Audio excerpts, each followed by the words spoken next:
आप लोगों ने भजन में सुना, सारा संसार कांटा है, झाल झंखाड़ है, बिराना है, अपना नहीं। ये सब नश्वर है, सब दुख से भरा है।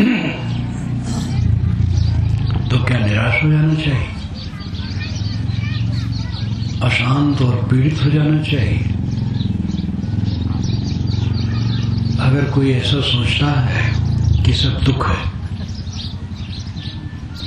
और इस दुख से छुटकारा नहीं है, तो बहुत पीड़ित हो जाएगा। दुख है लेकिन दुख से छुटकारा है। झाल झंखाड़ जाता क्यों है? अपनी इच्छा के कारण, वासना के कारण, अहंकार के कारण। सबके स्वभाव अलग अलग हैं। ज्यादातर चक्कर है मनुष्यों के स्वभाव की भिन्नता का,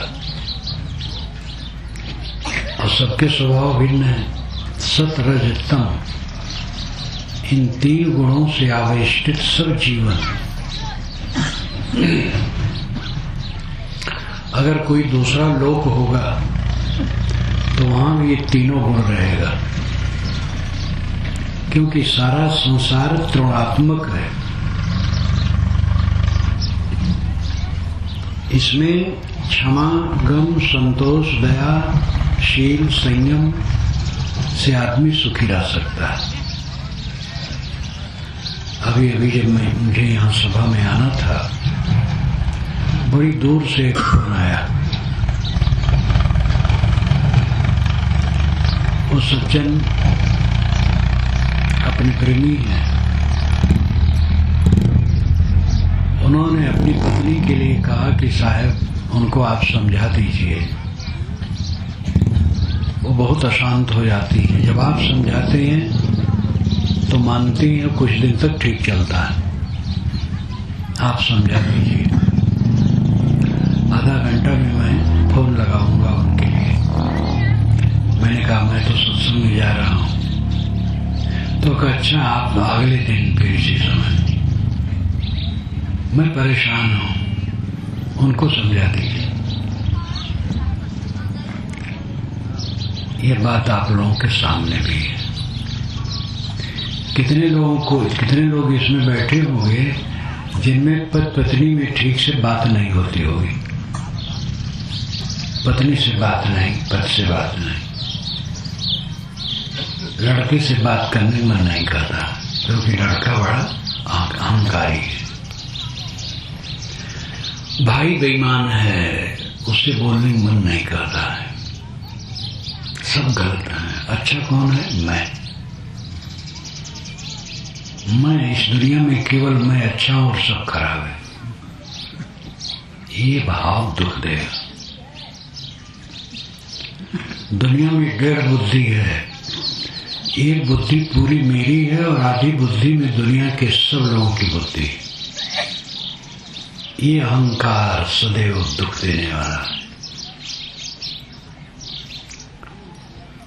स्वभावों की अनमिलता सनातन है। विचारों संस्कारों की अनमिलता सनातन है। इसको आप बदल नहीं सकते। सहना कर्तव्य है। सारो बस ठीक हो जाएगा। सिर झुका लो, सारा दुख दूर हो जाएगा। लंबी लंबी कामना है, कामना पूरी होने वाली नहीं। कामना छोड़ दो, काम करो। काम करो, कामना न करो। काम करोगे भोजन मिलेगा, कपड़े मिलेंगे। जो नहीं काम करते उनको भी मिलते, आलसियों को भी, लेकिन वो अच्छा नहीं।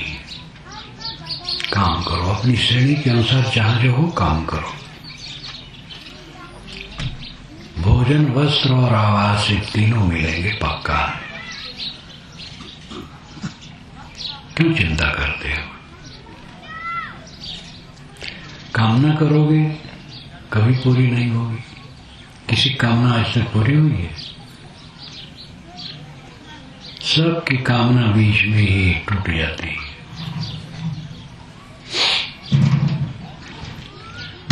कामना न करना सबसे बड़ा सुख है, इच्छा न करना।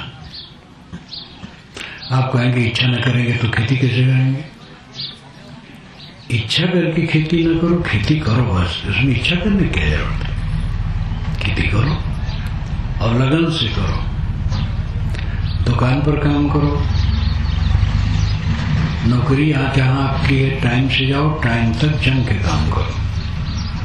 कर्म पूजा है। साहब ने कहा है जो कुछ करो सो पूजा, जो कुछ करो सो पूजा। ये छोटा वाक्य वेद शास्त्र है, जो कुछ करो सो पूजा। टट्टी साफ करना, नाली साफ करना, खेत में काम करना, दुकान पर, कारखाने में, दफ्तर में, सड़क पर, कहीं भी जो अपना कर्तव्य कर्म है वो करना पूजा है। लगन से कोई काम करता है तो उसका चित्त शुद्ध होता है। माताएं भोजन बनाएं और ये समझे मैं पूजा कर रही, पवित्र भाव से भोजन बनाएं, पवित्र भाव से बर्तन मांजें, पवित्र भाव से चौका लगाएं, पवित्र भाव से झाड़ू लगाएं, तो इनका सब काम पूजा बन जाएगा और उसके परिणाम में इनका चित्त प्रसन्न रहेगा। सारा काम पूजा समझो, प्रसन्न होके करो और इच्छा कुछ न रखो। 8 महीने तक करीब में चलता रहता हूं, मेरे कार्यक्रम लगे रहते हैं।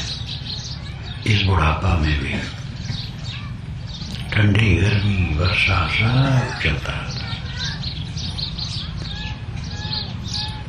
कई जगह वर्षा हो जाती है, कार्यक्रम का काम गड़बड़ हो जाता है। मैं कहता हूं घबराओ मत, अपना काम करो, उसी में सब ठीक रहेगा। पानी बरस जाएगा, सभा नहीं होगी, बस फिर होगी। अगर हम सोचे हाँ सभा नहीं हुई, रोने लगे तो क्या फायदा होगा? जो जब है सब ठीक है, काम करते चलो, निष्काम भाव से काम करो, कामना छोड़ करके काम करो। कामना पीड़ा देती है और काम करना बहुत जरूरी है। साहब ने कहा है तन से काम मन से राम, काहे कबीर सरे दो काम।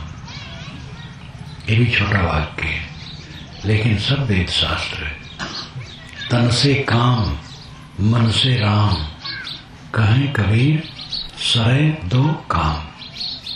शरीर से काम करो और मन को राम में रखो। आप पूछिए राम कहाँ है रखे? श्री राम में रखे, श्री राम भी आज नहीं है।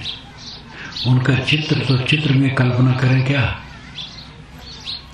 वो भी ठीक है। किसी महापुरुष के चित्र में कल्पना करो तो मन खराब में नहीं जाएगा, लेकिन अंतिम में वो राम में रखना नहीं है। राम है आत्मा जो सबके अंदर में है, अपने आत्मा में रखो। रमन्ते योगिनो जिसमें निद्रा, योगी जन जिसमें रमण करते हैं इसलिए वो राम कहलाता है। वो आत्मा है, आत्मा ही राम है। उस राम में रमो, अपने मन को अपने आत्मा में शांत कर लो। सब सोचना छोड़ दो, बस आत्मा राम। जो आत्मा राम हो गया वो धन्य हो गया। आत्मा राम, आत्मा आरम।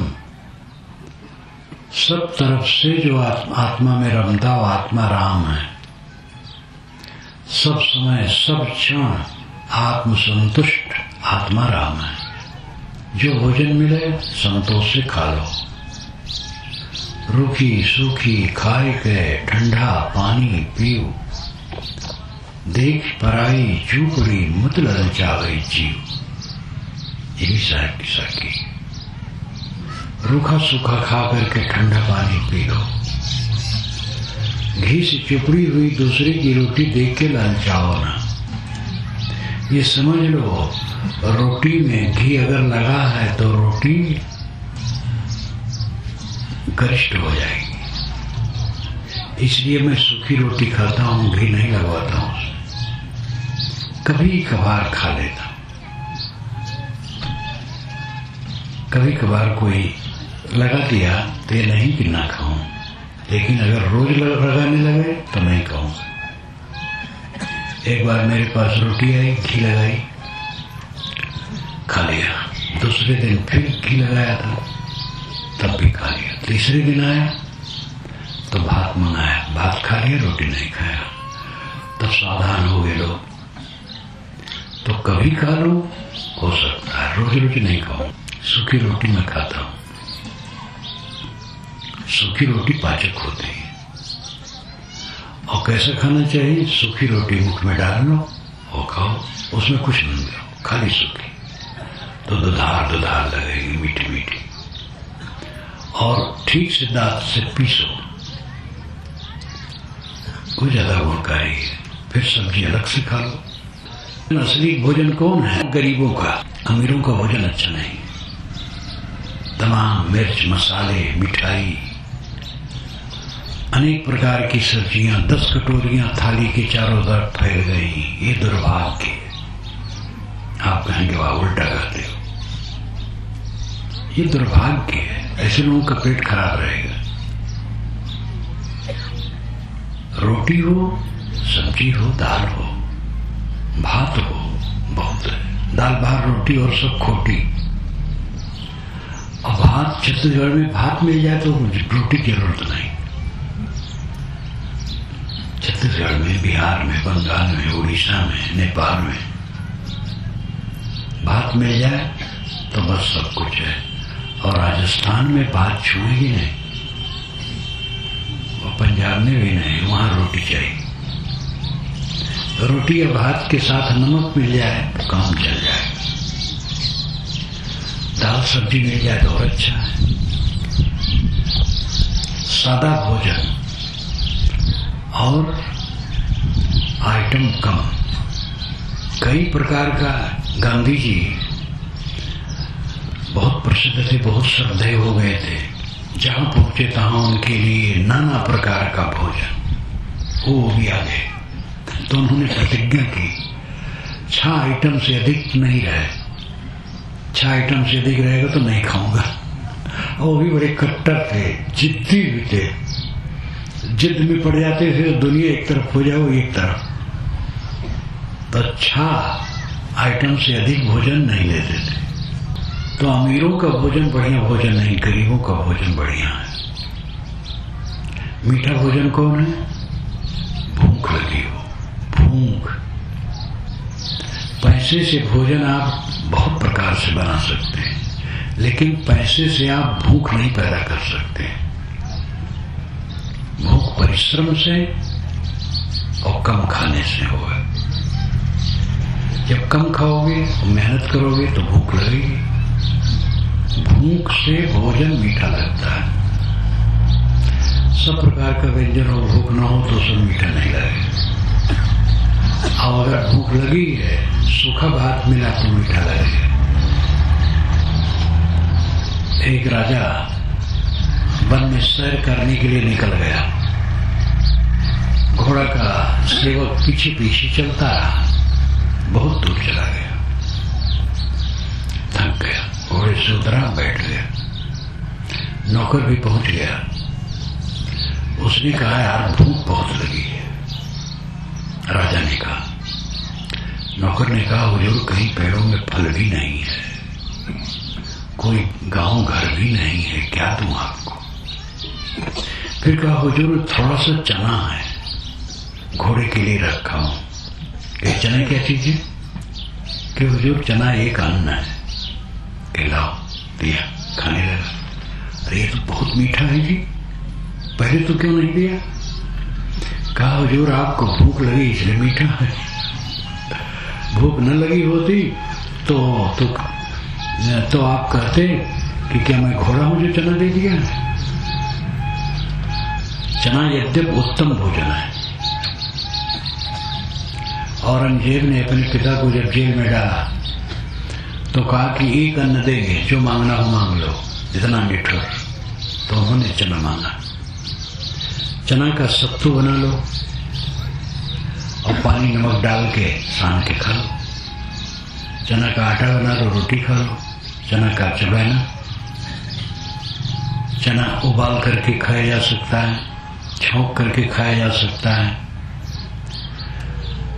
चना गुणकारी है। कहते ही हैं कि आदमी चना ले ले और चलता रहे, खाता रहे और चलता रहे 100 कोस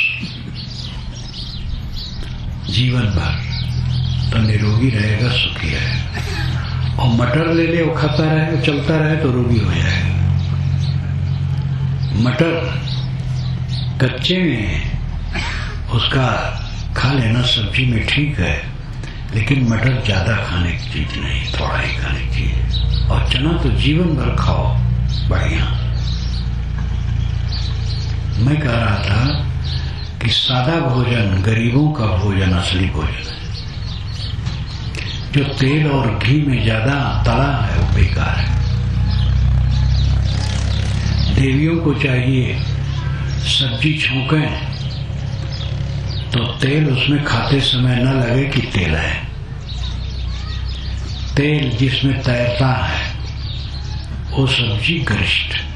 मैं कह रहा था कि भोजन मिल जाए सादा, कड़ी भूख लगी तो भोजन अमृत है।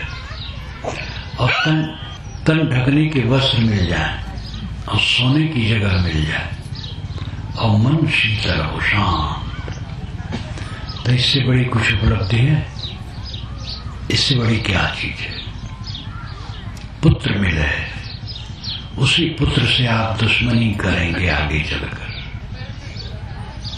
पहले पुत्र की कामना करेंगे, जब पुत्र बड़ा होगा तब तो दुश्मनी साधेंगे। ये देवियां लड़के को जल्दी से शादी करवाना चाहती हैं, बहुत जल्दी।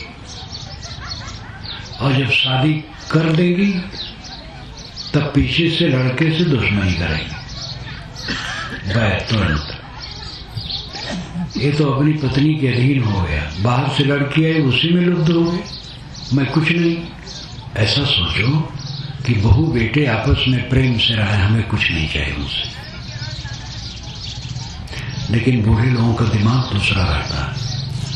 हमने जन्माया, हमने बड़ा किया, पाला पोसा, सब कुछ किया, और ये बाहर से एक लड़की आई उसका गुलाम हो गए। लेकिन बूढ़े सोचे स्वयं वो अपनी पत्नी के गुलाम कभी हुए थे कि नहीं? तो आपका लड़का गुलाम हो गया, क्या हर्ज हुआ? इसको गुलाम होना क्यों मानते हो? बाहर से लड़की आई है तो उसका सुख दुख कौन जानेगा? पति जानेगा। इसलिए पति का कर्तव्य है कि अपनी पत्नी की देख रेख रखे, उसको संतोष दे, ये बुरा नहीं। कितने नौजवान अपनी माँ और पत्नी के बीच में बहुत दुख पाते हैं। सास बहू लड़ती है, लड़का अगर पत्नी को समझाता है तो पत्नी समझती है मैं तो बाहर से आई हूँ, इनकी माँ है और उसके पुत्र हैं, मैं तो किसी लायक नहीं। माँ को समझाता है तो माँ सोचती है कि अब तो ये पत्नी गुलाम हुआ, हमें समझा रहा है। तो पत्नी और माँ के बीच में कितने नवयुवक बहुत दुखी होते हैं। और ये अज्ञान है लोगों का, यही कांटा है, छाल है, जब फंस फंस के सब मरते हैं। और इसमें बचने का तरीका क्या है? सिर झुका लो, माँ से भी सिर झुका लो, पत्नी से भी झुका लो, पिता से सिर झुका लो, पुत्र से भी झुका लो, बड़े भाई से सिर झुका लो, छोटे भाई से भी सिर झुका लो, सबसे सिर झुका लो तो कांटा नहीं, सब किस्सा लो और ऐसा सहो निर्विकार भाव से, कुड़कुड़ के नहीं, बोल नहीं रहे हो, अंदर में चल रहे हो, कोई मतलब नहीं, प्रसन्नता से सो, खुश रहो। गाली देने वाले से कह दो भैया और थोड़ा दे दो, कोई गाली आपको देता हो और गाली देते देते थक गया हो, आप नहीं दे रहे, तो हाथ जोड़ करके कह दो कि भैया और थोड़ा। गाली देने वाले को और कह दो और गाली दे। देखो आपकी विजय। हार मान जाओ सबसे, बस ये संसार कांटों की बाड़ी नहीं रहेगी। अमृत अमृत सर्वत्र अमृत हो जाएगा। सबसे थक जाओ, बस जीत जाओ और थकोगे नहीं। लड़ना चाहोगे तो हारोगे। साहब ने कहा है, हारा सो हरि को मिले, जीता यमपुर जाए। ये भी छोटा सा वाक्य उनका है। हारा सो हरि को मिले, जीता यमपुर जाए। तो हरि कहीं नहीं है बाहर और यमपुर कहीं बाहर नहीं है। हरि है मन की पवित्रता और यमपुर है मन की गंदगी। जो सबको जीतना चाहेगा वो मन की गंदगी में पड़ा रहेगा, और जो सबसे हार मान लेगा हरि को मिल गया, मन निर्मल प्रसन्न। सच्चा सुख बहुत सस्ता है, ध्यान दीजिए। सच्चा सुख बहुत सस्ता है। काम भोग का सुख कितना महंगा है, खरी बात कही जाए तो एक युवक काम भोग के सुख के लिए ही एक स्त्री से जीवन भर बंध जाता है, और एक युवती काम भोग के लिए ही एक पुरुष से जीवन भर के लिए बंध जाती है। तो ये सुख सस्ता कहाँ हुआ? बहुत महंगा हुआ, बहुत महंगा हुआ। और फिर उसके लिए खूब कमाओ, जायज ना जायज पैसा इकट्ठा करो, स्त्री की इच्छा पूरी करो, स्त्री पुरुष की इच्छा पूरी करे। बड़ा कठिन काम। और फिर वो सुख क्षण ही क्षीण हो जाता है। ज्यादा उसमें डटो, शरीर रोगी होगा, मन रोगी होगा, पीड़ित होगे, अपना व्यवहार धंधा भी नहीं कर पाओगे, इतने कमजोर हो जाओगे। कितना महंगा हुआ। दुनिया का सुख बहुत महंगा है, और फिर वो मिलता नहीं है, थोड़ा मिलता फिर छूट जाता है। लेकिन जो सच्चा सुख है बहुत सस्ता, बहुत सस्ता है। पैसा उसमें लगता ही नहीं, उसमें लगता है संतोष। संतोष कर लो, सच्चा सुख। पीड़ा नाम की कोई चीज नहीं।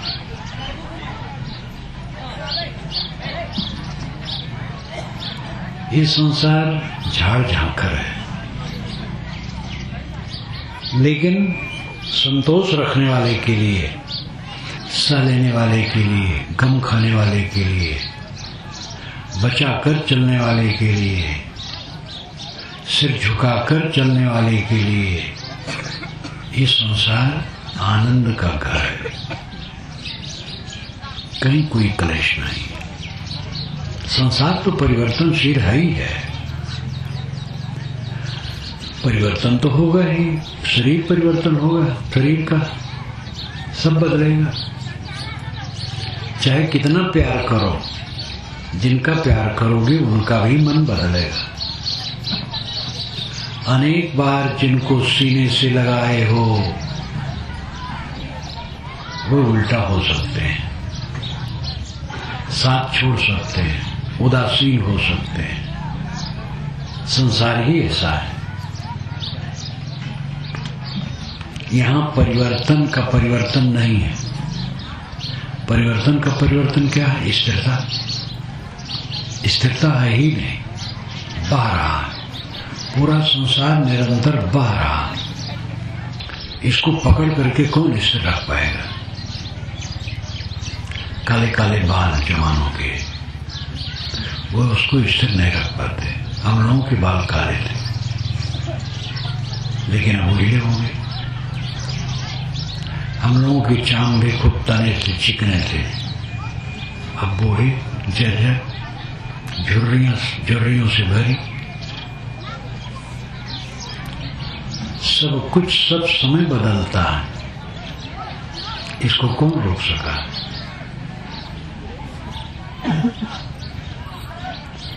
संसार कांटे की बाड़ी है, संसार दुख का घर है, ये परम सत्यता है। लेकिन जो अपने पर संयम रखेगा, जो अपने को संभाल के रखेगा, जो अपने आप का दमन करेगा, शमन करेगा, धीरज रखेगा, बचा के चलेगा, सिर झुका के चलेगा, सबकी सह लेगा, उसको कोई तकलीफ नहीं। शरीर से रोग व्याधि हो जाना, तकलीफ हो जाना, कभी कुछ ठंडी गर्मी भूख प्यास, ये तकलीफ ज्यादा तकलीफ नहीं है।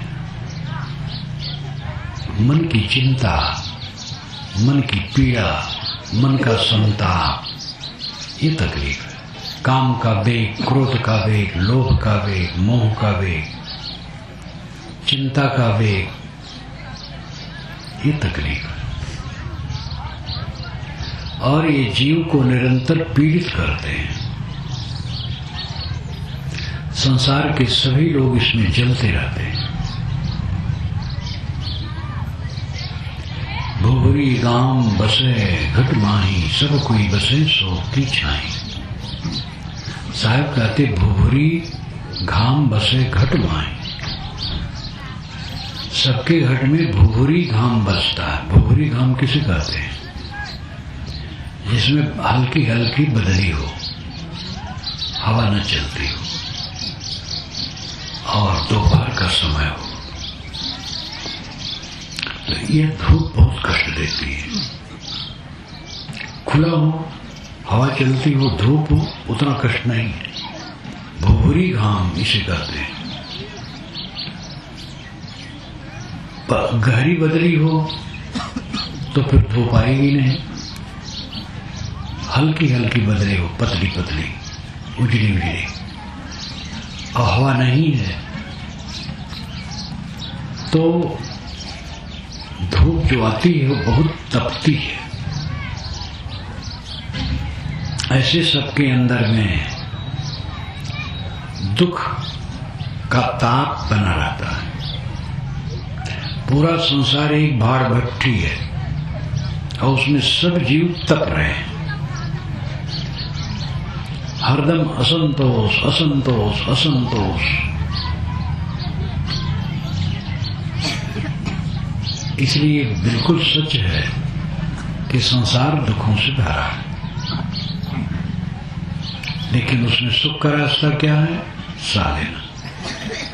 ठंडी गर्मी, भूख प्यास, हानि लाभ, जय पराजय, अनुकूल प्रतिकूल, अष्ट निंदा, सब में समता भाव से जीवन व्यतीत करो। किसी को छेड़ो ना। कोई आपको कट कहे उसको भी कुछ न कहो। साहब आप कहेंगे कब तक सुने? उसका उत्तर है जब तक वो कट कहे तब तक सो। जीवन भर कट कहे जीवन भर सो। थक जाएगा, चुप हो जाना पड़ेगा। सहना सीखो तो भला। एक पंडित जी गए खेत में गन्ना तोड़े, तो कई गन्ना तोड़े, जिसको आप लोग कुशियार कहते हैं, साफ करके ले चले। कोल्हू का समय था, उसमें कोल्हू होता था, तो सोचे थे कोल्हू में पेर करके रस निकालेंगे और चावल डाल करके पकाएंगे। अवध क्षेत्र में उसको रसियाओ कहते हैं।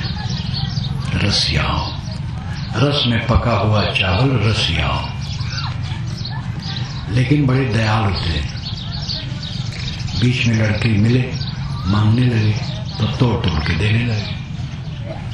तो उनके हाथ में केवल एक गन्ना बचा। चुगली लगाने वाले तो दुनिया में होते ही हैं, बुराई करने वाले, दोस्त देखने वाले। कोई आकर के पंडितानी से कहा, पंडित जी कई गन्ना तोड़ के चले थे, लेकिन सब बच्चों बांट दिए, एक उनके हाथ में है। पंडितानी एकदम गर्म हो गई। पंडितानी जरा गर्म स्वभाव की थी। उन्होंने कहा, वो ऐसे वो ये हैं लंठा फिराज, सब जगह देखो भोला भाला बेवकूफ, आने दो तब बताऊं।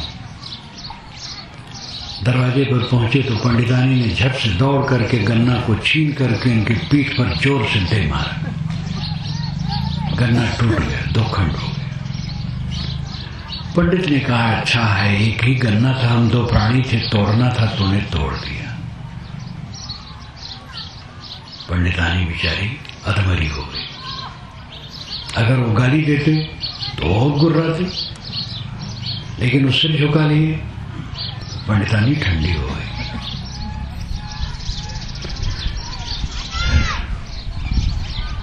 ये गाना सुनना तो सरल है, लेकिन ऐसे अपने ऊपर आए तब साल है, तब हमारी कसौटी है। सहना सीखो, अमृत हो जाओगे। सोना तप करके खरा होता है। हीरा तराश जाने पर 10 गुना कीमत देता है। एक हीरा है, उसका वजन ज्यादा है, 1000 रुपया उसका दाम है। जब वो तराशा जाता है 56 पहल उनमें उसमें किया जाता है, तब वो 10,000 का हो जाता है। वजन में कम हो गया क्योंकि तराशा गया तो उसका चारों तरफ का हिस्सा कट गया है, लेकिन तराश देने के कारण वो सुंदर हो गया, झलकने लगा है, इसलिए 10 गुना दाम बढ़ गया। हीरा तराशने के बाद 10 गुना दाम उसका बढ़ता है। पत्थर का दाम जितना होता है, जब उस पर कलाकार बैठता है और छेनी हथौड़ी से तराशता है, जब मूर्ति बन जाती है तो उसका दाम बहुत ज्यादा हो जाता है। हमारे जीवन का मूल्य तब बढ़ेगा जब इसको हम तराशें। तराशने पर दाम बढ़ता है। कपड़ा सीधा साधा होता है, काट करके सिल देने पर दाम बढ़ जाता है। हम अपने आप को तराशें। लड़ना और तराशना दोनों बहुत उल्टा है। लड़ने वाला अपने को नहीं तराश पाता है और तराशने वाला लड़ता नहीं। जो अपना सुधार चाहता है वो लड़ता नहीं, और जो लड़ता अपना सुधार नहीं करता है। लड़ना बंद करो, अपने को सुधारो। एक सज्जन बहुत उत्तेजित थे अपने बच्चे पर, तो बच्चे ने कटका दिया। उनको आशा नहीं थी कि बच्चा ऐसा करेगा, तो बहुत क्षुब्ध हुए। कुछ दिन के बाद मेरे प्रवचन में आए। प्रवचन में कुछ ऐसा प्रसंग था, आधा घंटा तक सुने। जब मैं उठा तो मेरे पीछे गए, कहे महाराज आपने कुल बात मेरे लिए कही है। मैंने कहा क्या मामला है? कहे कल मैंने लड़के को कटका दिया था, तो उसने भी कटका दिया, तो मुझे बड़ा क्षोभ था, लेकिन आज समाधान हो गया। मैंने कहा आप भी इंसान है, लड़का भी इंसान है। अब लड़का होने से आप उसको तुच्छ समझे तो ठीक नहीं। उम्र में कम है, कोई पद में कम है, छोटा है, इसलिए उसकी कीमत कम नहीं हुई। सबसे सुंदर बर्ताव करने के लिए जरूरी है सालो। कट न कहो, कट पा करके कट न कहना। नहीं सप्ता प्रत्सपा में किंचित दमम द्वारम अमृतयो वेदिम गुह्यम ब्रह्म तथितम ब्रवीम नहीं मां शास्त्रेष्ठतर में किंचित। ये महाभारत का श्लोक है। जो मुझे गाली देता है मैं उसको बिल्कुल गाली नहीं देता हूं, क्योंकि मैं समझता हूं अपने आप का दमन ही अमृत का द्वार है। मैं एक गूढ़ बात बताता हूं, मनुष्य बढ़ करके कुछ नहीं है। दो बातें इसमें हैं। गाली पाके गाली न देना और मन से पवित्र रहना, ये नहीं कि मन में कुढ़ना। गाली पाके गाली न देना और मनुष्य सर्वोच्च सत्ता, इसको समझना। ज्ञान विज्ञान का स्रोत कहाँ है? कहीं जमीन में है? सारे शास्त्रों का रचयिता कौन है? सारे ज्ञान विज्ञान का खोज करने वाला कौन है? सारे देवताओं की रचना करने वाला कौन है? सारे भगवानों और ईश्वरों की कल्पना करने वाला कौन है? मनुष्य। मनुष्य ने भगवान को बनाया, मनुष्य ने ईश्वर को बनाया, मनुष्य ने देवताओं को बनाया, मनुष्य ने भूत प्रेतों का सृजन किया है, मनुष्य ने कर्मकांड बनाया है, मनुष्य ने शुभ बनाया, मनुष्य ने अशुभ बनाया है। सारे ज्ञान विज्ञान का स्रोत मनुष्य है। चंद्रलोक में वैज्ञानिक गए आज से 41 वर्ष पूर्व। तब मैं बोडरा में था, मगरलोड के पास बोडरा, वहां पर था।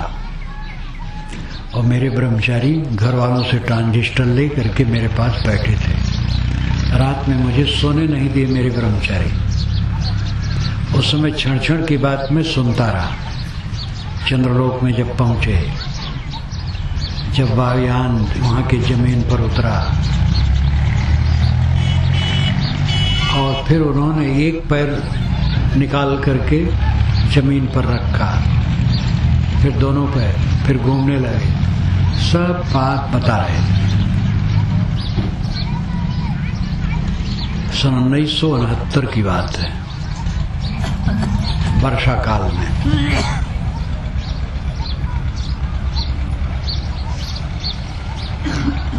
वहां पर कोई देवता उनको नहीं मिला। कोई पत्थर में लाल रंग पोत करके हनुमान जी बना दिया हो। आदमी था ही नहीं तो हनुमान को कौन बनावे? आदमी था नहीं तो जगदम्बा को कौन बनावे? दुर्गा को कौन बनावे? सारे भगवानों, देवताओं, ईश्वरों, प्रेतों, भूतों, ज्ञान विज्ञान, शुभ अशुभ का निर्माता मनुष्य है। इसलिए कहते हैं नहीं मान शास्त्रेष्ठतरम ही किंचित। मनुष्य बढ़ करके कुछ नहीं। आप मनुष्य हैं, आपसे बढ़ करके कोई सत्ता नहीं। परमात्मा आपका आत्मा है। अपने को पहचानिए, अपनी सत्ता महत्ता को पहचानिए। सदगुरु कबीर ने कहा, मानुष तेरा गुण बड़ा, मांस न आवे काज, हाण न होते आवरण चा न बाजन बाज। हे मनुष्य, तुम्हारे सद्गुण बड़े हैं, तेरा मांस काम नहीं आता, तेरी हड्डी, तेरे चाम सब निरर्थक। जिसकी महानता है उसको आदमी खोए रहता है। सद्गुणों की महानता है और सद्गुणों को खोए रहता है। दुखी न होगा तो क्या होगा? इतने लोग बैठे हैं, क्या कोई खाना नहीं मिलता तो दुखी है? मैं विश्वास करता हूं आप सबको खाना मिलता है और कपड़ा तो पहने सामने देखता हूं। अभी विश्वास करता हूं आप घरों में रहते हैं। दुखी क्यों हैं? मन को उलझा कर। आपके मन को कौन सुलझाएगा? न कोई भगवान सुलझा पाएगा, गुरु भी नहीं सुलझा पाए। गुरु केवल बता देंगे, बस आपको सुलझाना पड़ेगा। जीव के उद्धार के लिए कोई न भगवान समर्थ है न ईश्वर समर्थ है। गुरु एक अंश में समर्थ है, उपदेश कर दें, बस करना आपको है। पंडित महात्मा कहते हैं भगवान चाहेगा तो आपका उद्धार हो जाएगा। आज तक उद्धार नहीं हुआ तो भगवान चाह नहीं है। ऐसा लापरवाह भगवान की आशा में रहो, कब तक रहोगे? अब आगे भी जब तक अपना उद्धार न करोगे, भगवान उद्धार नहीं कर पाएगा। कोई भगवान उद्धार नहीं कर पाएगा। महाराज राम अपने पिता के दुख को नहीं दूर कर पाए, माता के दुख को, पत्नी के दुख को नहीं दूर कर पाए। कहते राम राम करो, सब दुख दूर हो जाए। और अपने माता पिता पत्नी का दुख नहीं दूर कर पाए, आपका दुख कैसे दूर करेंगे? कौशल्या दुखी हुई जब सुनी कि राम का वनवास हुआ। उन्होंने कहा राम, तुम नहीं पैदा हुए थे वही अच्छा था, अब तो महादुख है। तुम्हारे पिता के राज्य में मुझे सुख नहीं मिला। ध्यान दीजिए, ये वाल्मीकि रामायण के अनुसार कहता हूं। तुम्हारे पिता के राज्य में मुझे सुख नहीं मिला। सुनती थी कि तुम्हारा राज्य होगा तो लगता था सुख मिल जाएगा। अब तुम बन जा रहे हो 14 वर्ष के लिए। तुम न पैदा हुए होते तभी सुख था। ये सामान्य लोग कहते हैं हमारे बच्चा न होता तो अच्छा था। कौशल्या भी यही कहती है, जिनके कोख में राम पैदा हो गए थे, और कहते दुनिया भर के मालिक है राम। दुनिया भर के मालिक अगर हैं पैदा हुए तो भी उनका दुख नहीं दूर हुआ। और भारत में तो कहावत है, कोई अपना दुख ज्यादा देर तक कहे तो लोग कहते क्या यार अपनी राम कहानी शुरू कर दी। राम कहानी का मतलब है दुख भरी कहानी। कौन आपका दुख दूर कर देगा?